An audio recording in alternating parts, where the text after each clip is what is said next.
Your friend just bought a house. You didn't even ask, but now you've seen 47 photos of their kitchen.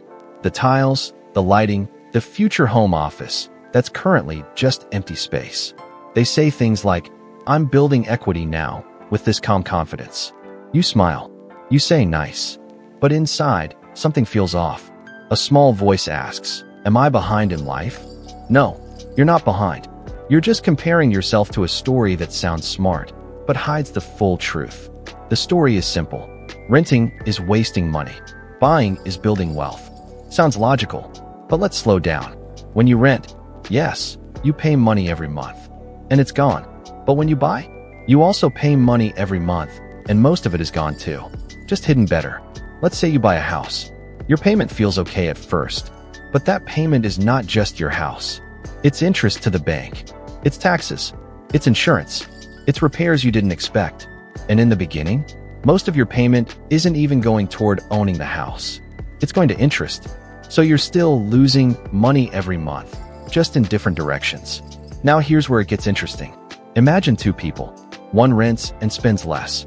The other buys and spends more every month. That difference? It's powerful. If the renter takes that extra money and invests it consistently, over time, it can grow into something massive. Meanwhile, the homeowner builds value slowly, while paying a lot along the way. So who wins? It depends. Because here's the truth nobody says clearly. Buying a house is not automatically a great investment. It's a forced saving system. It works not because it's perfect, but because it forces discipline. You can't easily skip payments. You can't casually spend that money. That's why many people build wealth through it. Not magic, just pressure. But pressure has a cost. Less flexibility, more stress, more risk if something goes wrong.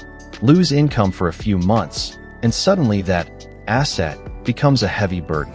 Renting doesn't have that weight. It gives you freedom to adjust, move, or reduce costs when life changes. So the real question isn't, is renting bad? The real question is, what gives me control over my life? Because real wealth is not just owning things. It's having options. It's sleeping without financial stress. It's knowing you're not one problem away from collapse. For some people, buying makes sense.